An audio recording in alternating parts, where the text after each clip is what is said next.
Hey guys, what's up? Just editing the video real quick. Wanted to mention two things. One, I'm sure you hear the voices. That's going on the entire video. There's nothing I can do about it. I'm on kind of a tight schedule, so I had to record when I could record, and unfortunately that is happening in the background. So I don't think it's too bad, but I wanted to mention it just so that I don't get a lot of comments going like, oh, the voices in the background. It's happening in the video. Nothing I can do about it. Also, I say this later in the video, about 15 minutes in or so, but I wanted to go ahead and say it now, too, so that you know going in. The goal here is not to be offensive to anybody that we come across in this arena list. I'm not trying to talk down at anybody or insult anybody's ability to play the game or be mean. That's not the goal. I don't think anybody's dumb or stupid because they don't know some of this stuff yet. I'm just speaking objectively about the defenses, so even if it comes across sometimes like I'm kind of being mean, that's not what I intend to do, and that's not how I mean it. So if it ever comes out like that, just keep it in mind. I'm not trying to be insulting. I do understand that not everybody knows this stuff, and it's okay. You're not dumb because you don't know something, right? You just haven't learned it yet. So just keep those things in mind going through the video. Hopefully it's helpful and you guys enjoy it, and I'll catch you later. Thanks. Hey everybody, what is going on? This is a series I've wanted to start for several months. I have had this in my head for a really long time. Since I was new to the game even, I always intended to get around to something like this. And Arena's just never really been that relevant. It's just not that relevant, and I always thought, well, I'll just wait until Arena matters a little bit more before I get into something like this. But I want to go ahead and do it. I'm tired of thinking about it. I'm ready to get it started. So what I'm going to do is we're going to go through arena defenses, and this is going to be a series. I'm going to have several episodes of this, and what we're going to do is we're going to go in and we're going to look at every arena defense on my list, and I'm going to explain to you how to approach it, how to break it down, how to start to expect something, how to figure out what the kill condition is, what a team composition is. Just try to give you an idea of how to approach Arena. And the reason that I'm going ahead and doing it now, even though Arena is not relevant yet, is because eventually Arena will be relevant, I imagine. I imagine at some point they're going to make some changes. We are getting a new tier soon, and hopefully it will start to kind of separate the pack a little bit because, I probably don't belong maxed out. I don't think I belong at the actual top. I'm probably a pretty high-ranking player. I have a pretty good understanding. I have decent gear. I know how to make team comps, but I don't think I belong at the top. And I think there's a lot of us sitting at the top right now that don't belong. So hopefully, as they add tiers and make Arena a little bit more interesting, give a little bit more incentive, add some depth to the PvP side of this game, it'll start to matter more, and you'll start to see more interesting things. More, you'll have to come at this a little bit differently. So I want to go ahead and start teaching some of you how to do this, how to approach this, at least from my point of view. There's a lot of different points of views here. So I just want to start, I want to give you my insight on, arena defenses and why they do or do not work, and how you can begin to analyze them. So what I'm going to do is I'm going to go into these fights. I'm not going to take my normal offense into these fights. The goal is not for me to come in here and show you that my arena defense can usually beat everybody on my list. That's not the goal. The goal is to let you see, we're going to talk about the team, we're going to talk about what we expect out of it, and then I'm going to go in with a team that's hopefully going to let them do whatever it is we think they're supposed to do and see how it plays out, okay? So we're just going to start at the top and go down. Going to be a longer video. You guys don't seem to mind the longer videos, actually. So we're going to go down the list. We'll get to the end of the list, and that'll be that. And like I said, there's going to be several of these episodes. I'm going to do these fairly regularly and, share insight as I can. So enough with the rambly intro. Let's go ahead and get into it. Now, some things that are going to get you in trouble in this game is, one, assuming that because someone is not maxed out level, their team is weak. That is not always the case. You don't know if it's an alternate account. You don't know how much money they've spent. You don't know what they're doing. You don't know really what's going on. So that's one thing that'll get you in trouble real quick, is to make an assumption based on the level of the person you're fighting. I've lost quite a few fights to people that are level 45, and it pisses me off when it happens. But it happens. So don't make assumptions. Same with their rank. Don't don't assume anything based on this information. You don't know if they set a weak defense and drop down. You don't know if they threw a bunch of fights on offense. You don't know why they're where they're at. So don't make assumptions on that. Make assumptions based on the team that you see. That's going to be the safest thing to do. So here we have a Kale, we have an Elaine, we have a Blind Seer, we have an Apothecary. Now this is going to be helpful for you for a lot of reasons, for you to implement. One, because it's just good to think. You'll start to understand team compositions. You might open up some doors in your own champ box for things that you might not have considered before. And it's going to get you familiar with the champs. There are champs in this list that I'm not going to know what they do because I haven't bothered to look. I don't care. But the more that you dive in and have to learn these champs to know what to expect, the more you're going to understand the game. You're only going to be better for understanding the game. So I think what's happening here is that this is kind of a true level 48.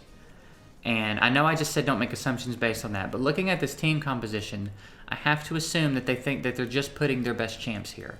So we've got a Kale and we've got an Elaine. Those are two starters. Now, that doesn't automatically make it bad, but we've got an Apothecary and we've got a Blind Seer. So Blind Seer is here because it's a Void Legendary. There's no real team composition here. There's no real threat here. So I don't even think we need to go into this fight, honestly. This is what they think their best champs are. Not much to really be concerned with here. Let's move on. Here we have, what's this dude's name? Totally blanked. Drexthar Blood Twin. We have Drexthar, we have Royal Guard, we have Apothecary, we have Skull Crusher. Now, I think what the goal probably is here is for Apothecary to give Skull Crusher a turn, who puts counterattack on everybody, and then from there, he kind of protects the team, and the hope is that maybe he'll do his AoE, provoke, maybe to lock down, Royal Guard can do a little bit of damage. There's still not a lot of synergy here. There's not a threat here. I could probably come into this fight even without my cleave, and just outlive this team and kill it. It's just not a very scary team. There's no defense breaks, aside from Royal Guard, who's got one on his first skill, but he's not going to use that until his third turn. Royal Guard's going to start with his AoE, probably, and it's not going to do a ton of damage, and it's just not a really scary team. There's not a lot to be concerned with here. What I want you to see is a team that does have some synergy and makes a little bit of sense. So let's actually talk about this one. Here is a team that there is some potential, okay? We've got a speed leader, we've got an attack bar booster, we've got an AoE defense breaker, and we've got a nuker. And then we've got another problematic nuker. If he crits, he puts a bomb with one counter on, which can be very problematic. It can take a Skull Crown out of the fight, ignoring her passive. If Skull Crown dies from a bomb, her passive's not going to proc and keep her alive. So this could be very problematic. So here's an example of a team that has some synergy. If this team is built correctly, Apothecary's going to go first, Tayrael's going to go second, and then Kale and Shazar are going to have turns. It doesn't really matter who goes next. So what I'm going to do is bring in a team of champs to kind of be their punching bag. I'm going to hope that they outspeed me, and we're going to see if they do what it is we expect them to do. So let's just bring in a couple of like tanky champs that I have some HP on, that hopefully no one on this team is going to outspeed anybody here. And I mean, we've got an Apothecary with a speed lead. They should be faster than my Bellower, who is the fastest one on this team. So let's see if this team does what we expect it to do. Again, Apothecary, Tayrael, the other two should go. Okay, so it looks like they have the right idea. The problem that we ran into here is that they did not speed tune. Speed tuning is going to be very important as Arena starts to get more competitive, especially in the higher levels, because you're going to wind up in a situation like this, where half your team goes, but depending on my team, if I get to cut in, you're not going to get a turn if I'm speed tuned. For example, if I brought in my cleave comp, which is tuned, let's say the Apothecary happened to be faster than my Lysandra. Tayrael goes, or Apothecary goes, and let's say even Tayrael. Let's say Tayrael was speed tuned and he gets to go, but then my Lysandra gets to go. My Lysandra goes, my Seeker goes, my Madame Ceres goes, my Skull Crown goes. The fight's over. No one on that team is surviving that. So speed tuning is going to be very important. And what I mean when I say speed tuning is there's a window with attack bar boosters that you need to get your other champions in to ensure that no one is able to cut when they attack bar boost. So let's say you get your apothecary to 250 speed, right? He's really fast with a speed lead. You're very rarely going to get outsped, right? But the person that's next in line only has 150 speed. That's not enough. Apothecary is only boosting your attack bar by 15%. So having that much less speed than your attack bar booster is not going to put you in a window.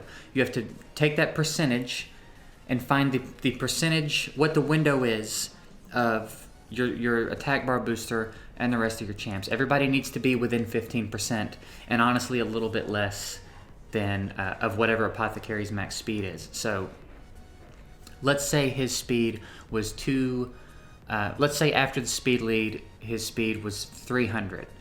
10% of that is going to be 30. Another half of that's going to be 15, so 45. So everybody needs to be within that window of 45 speed of his 300 speed, right? In order to get a turn. That's why someone like Seeker is such a good attack bar booster, because he does 30%. It gives you a much bigger window to get your champions within that period. That's also why double attack bar boosters can be helpful. It's why I run Lysandra and Seeker, because Seeker fills the gap of attack bar booster and attack buffer, and I get so much attack bar boost that I don't really have to pay attention to speed at all on my nuker. By the time it gets to my nuker, nobody's going to cut in between us, right? So that's the problem that we ran into here with this team. Now we're still going to lose because we didn't bring in a comp, but you get the idea. Although those bombs get a little bit weaker because we might still win this, actually.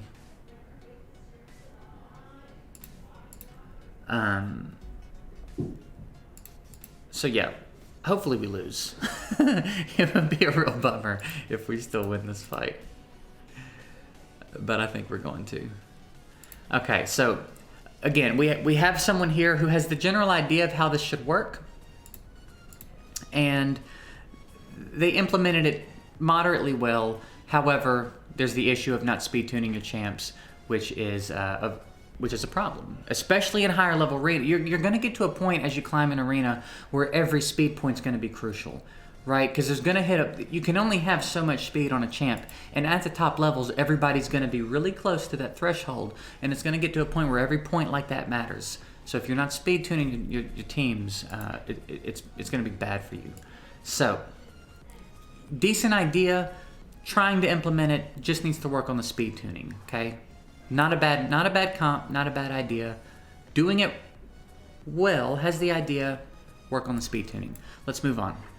Here we have another speed lead. You're going to see a lot of speed leads in arena. Speed kills. We all know speed is the meta. Let's think about what we have going on here. We've got a Shazar, we've got a Foley, we've got a Kale, we've got a Skullcrown. Now, this is a team that may look scary to some of you right off the bat. The problem with the team is that there's not a ton of synergy, right? They're just trying to come in and nuke you down, but they're not setting the team up to be able to do that. So the speed lead is smart. It's a great move. There's no attack bar booster. There's no attack buffer. There's no defense breaker. There's no stripper. There's no nothing. There's nothing but damage in here. So ways to combat this are to come in a little bit faster, because no one on this team is faster than my Lysandra. Hands down. If you've built your attack bar booster and you have any idea how to build an attack bar booster, it's faster than anybody on this team. No one on this team is going to outspeed me. I can come in with my cleave comp and clean it right up, or I can come in with a team that's relatively tanky and has good defense, and this team can't kill it, right? Unless everybody's on really solid Savage Cruel sets and they're getting to ignore an amount of my defense, there's no threat here. It's a scary looking team. There's a lot of heavy hitters. There's a lot of things going on. Shazar's the only real threat here with his bombs because they ignore defense. But if I come in relatively tanky with a block debuff or a cleanse, anything like that. I mean, he's got to land bombs on everybody basically, because Kale's going to be squishy. Skullcrown's going to probably be squishy. Everybody here's squishy. It's not a scary team, right? So there's not a lot of synergy. They're just throwing their hard-hitting champs in the comp with not a lot of thought behind it. it's not a comp that's going to do well. I'm surprised that I'm not surprised that they're as high as they are, and the reason that I'm not surprised is because Arena's not competitive yet. So this is a lot of what's populating the arena, and it really just boils down to who's got the strongest 4 champs. You know what I mean? Whereas, what's team power here? Team power is 143,000. There's a lot of power there. Like I said, they probably hit pretty hard. No one on this team is faster than my cleave. And just to make a point, let's go ahead and go in and do this fight. They won't get a turn. They won't get a turn. They are going to die before they get a turn. To provoke anybody, it doesn't matter. No one's surviving.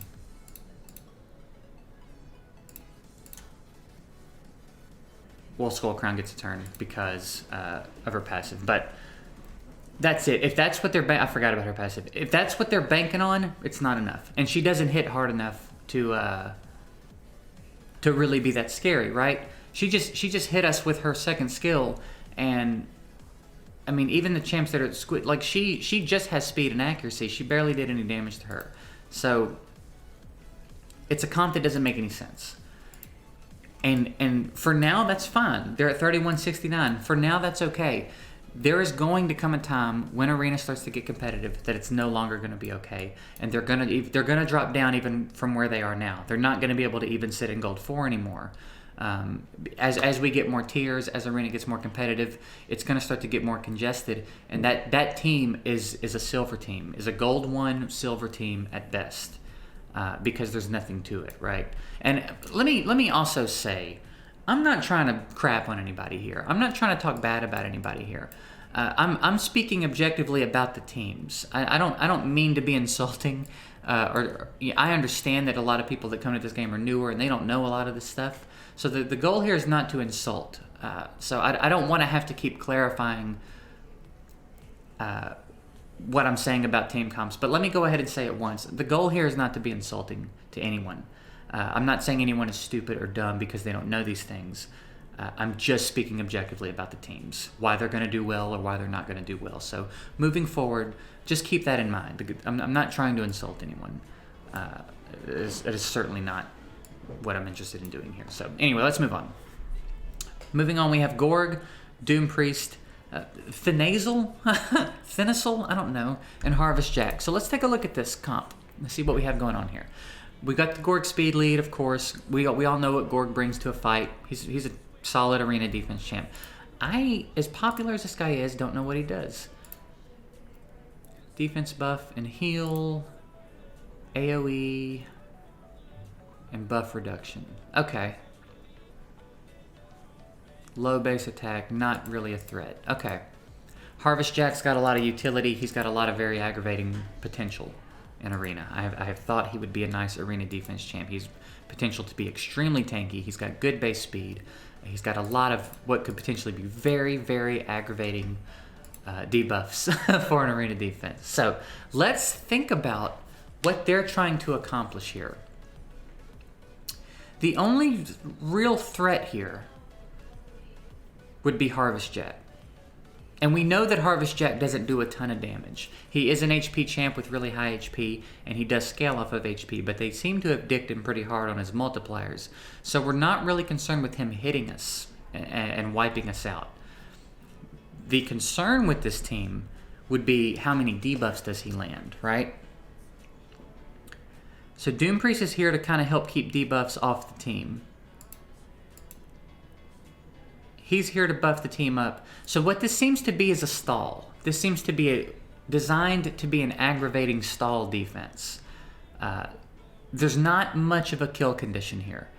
Doom Priest is probably not going to kill anybody. He's probably not going to kill anybody.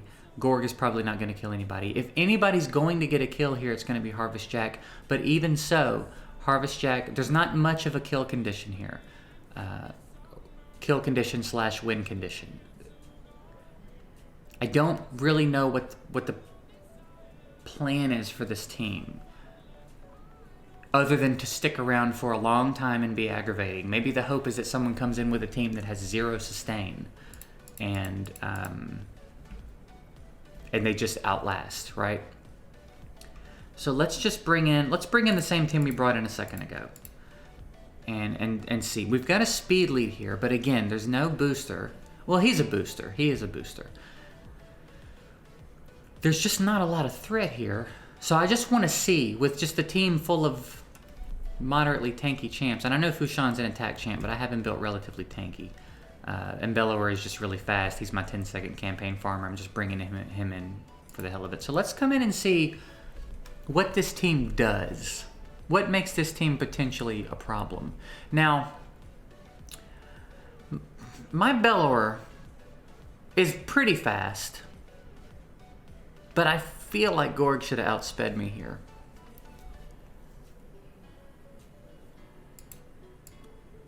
I don't want to block cooldown skills. I don't want to slow him. I guess we'll do this one. I want to see what this team is going to do. So he's going to... So Thanazel goes first. So the turn order seems strange.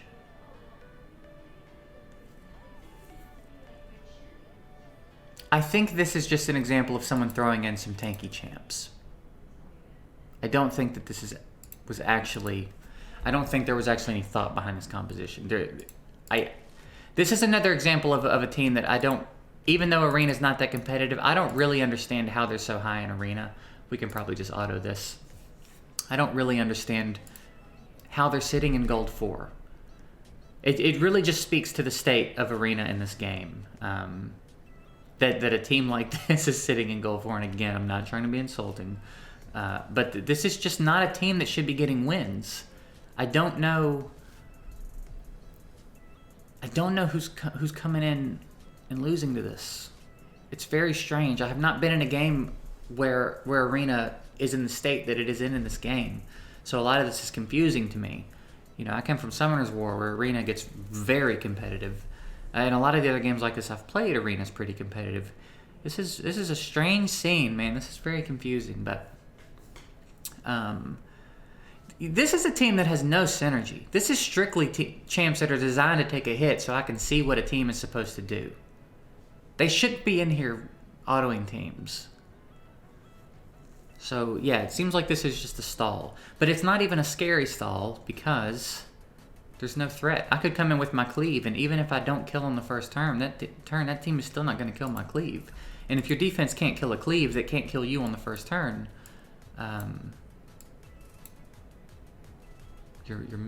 it's not set up well. So now here's where there's potential. I've noticed that the way that this seems to be set up is the first 7 generally seem to be gimmies for the most part. The bottom 3, generally speaking, are solid. So I'm hoping that we find something good down here. At first glance, there is a lot of potential down here. Okay, we have a Skull Crown as a speed lead. We have a Crimson Helm. We have an Apothecary. We have a Venus. So what this team is designed to do is Apothecary is supposed to go first. Venus is supposed to go second. I would imagine Crimson Helm.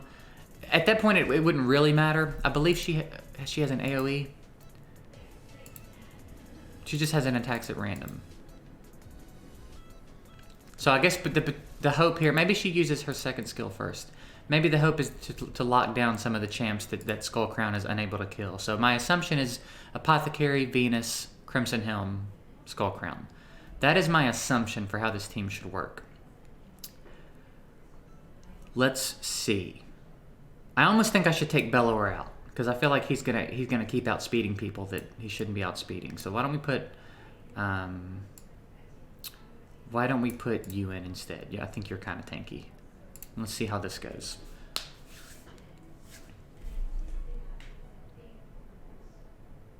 Apothecary, Venus, Crimson Helm, perfect, and Skull Crown.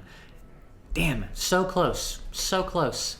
A little bit more speed on that Skull Crown and you've got yourself a really nice comp there. Everybody did their job, they did what they're supposed to do. It makes sense. There's a kill condition, and it's basically you're basically coming into this fight with the notion of, is my attack bar booster faster than that Apothecary? It's basically whoever goes first gets to win if your Skull Crown's tuned. Because now, again, if I come in with my cleave, even if your Apothecary was faster, my Lyssandra's gonna cut. And your Apothecary is probably not faster than my Lysandra. But if he is, it doesn't matter because you didn't speed tune. So here's your problem. That's the problem with this team. So again, really, really close, but not quite there. Which is unfortunate. I was kind of rooting for this team. This team made good sense. Now Skullcrown will probably... Skullcrown didn't even kill. Like, okay, so the Skullcrown needs more damage, and the Skullcrown needs to be speed tuned. But,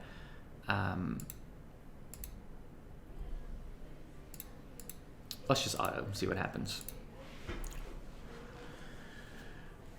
Man, that Venus is so cool, man. Venus has so much cool stuff going on. Oh no! That revive.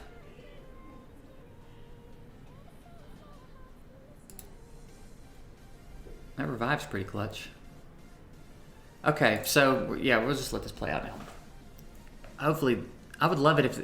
Yeah, so speed tuning. That's the big takeaway from episode 1 of this. Before we're even done, we have 2 more defenses to look at, but that's the big takeaway here is speed tune your units, because that could have been a first turn victory, right?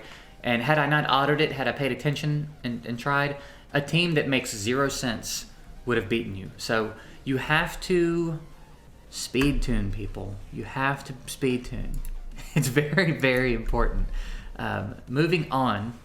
We have a Lysandra, we have a Luria, we have a, what's his name, Robar? What's he do? First turn stun, AoE defense break, alright, and another AoE. Okay. So I would imagine what we have here is Lysandra, Doom Priest, Robar, Luria. That's what I would assume the turn order to be here. Because I think Luria also has an AoE. AoE freeze too. So what we have here is a really nice comp. And the reason that is the case is because, one, best attack bar booster in the game, followed by an attack buffer who also brings a lot of defensive utility to a fight. So if for some reason something goes wrong, they get outsped, they don't kill first turn, Doom Priest is here as some insurance to, maybe they don't kill first turn and someone throws a stun up on the whole team.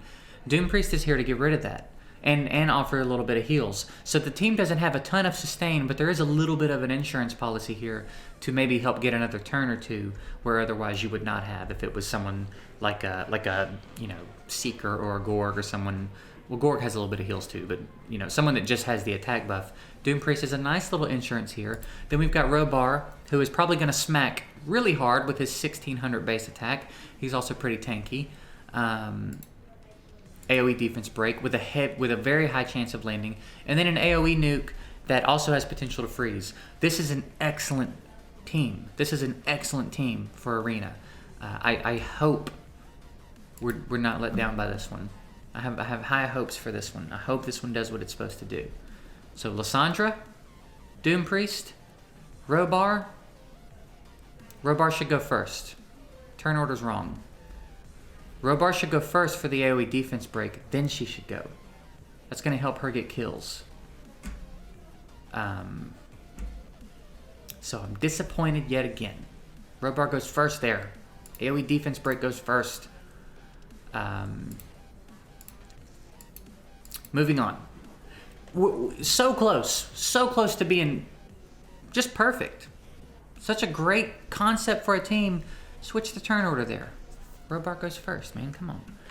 Last but not least, we have Fushan, Apothecary, Tyrell, Luria.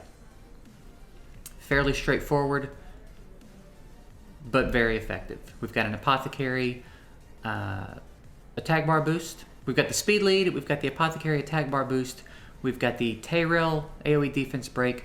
We then hopefully have Fushan for the AoE stun, and then Luria for the AoE kill and freeze. It doesn't really matter who goes first between Luria and Fushan, but the reason we have a pretty standard cleave here.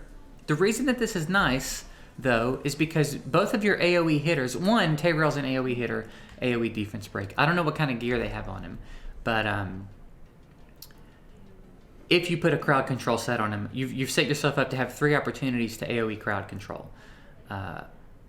Either way, you've got 2 opportunities. We've got Fushan coming in with the AoE stun, Luria coming with the AoE freeze, and if they hit hard, this is an excellent comp. This is another instance where I hope I'm not let down.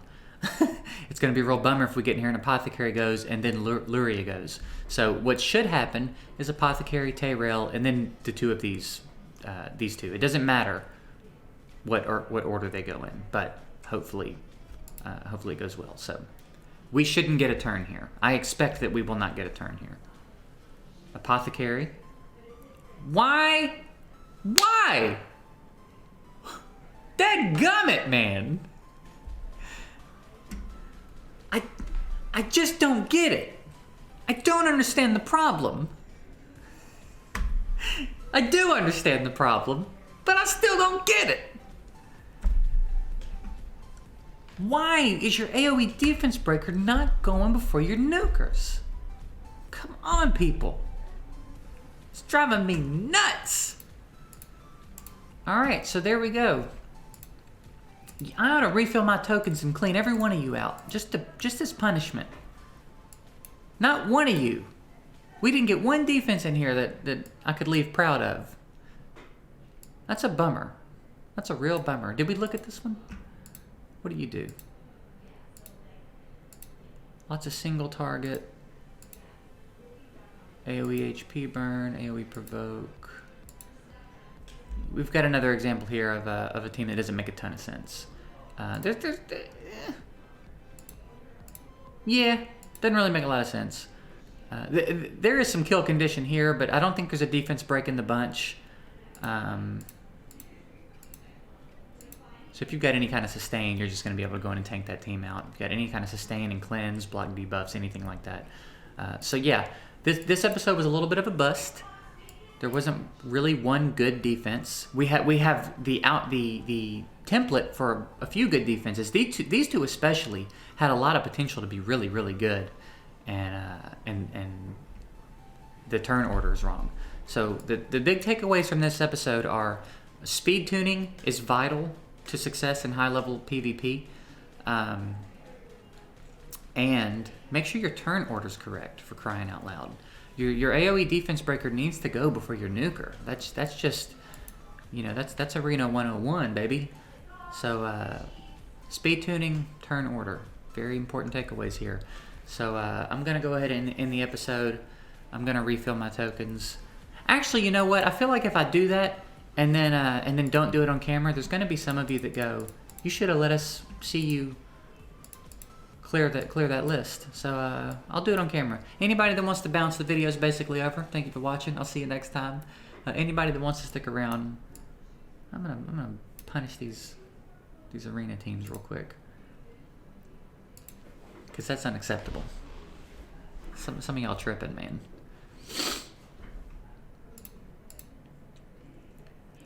Yeah, it is very important, and it's strange to me. It's strange to me because there are defenses on this list that appear to have an understanding. You don't accidentally. I guess anything's possible and random to a certain extent, but I feel like you don't accidentally put together a cleave comp. You don't accidentally put together a team that makes sense like that. It's a very specific kind of comp. So it's really strange to me that people are putting them together, and they're wrong, and they're incorrect. You know what I mean? That is very confusing to me. I don't know how that happens. But again, it's newer. People don't know yet. It's just baffling. Like, silver, low-level gold, bronze. I expect to see things like that. It's strange to me how easy it is to get to the top in this game, in Arena. Even with it not being that competitive, and even with there not being much of a scene, it is confusing. I do walk away from this confused on a regular basis, cleaning out my my arena list. So I'm really excited to see them add some depth to this and make this interesting, because it's fun. It's aggravating when it's competitive, for sure, But it definitely is fun. I should be resetting her and then trying to strip with Saris. That's what I should be doing to Skullcrown. I'm still not quite used to having Madame Saris on the team yet. Hard to keep up with everything she's capable of because she's so dead-gum good, but that's probably what I should be doing with Skullcrowns.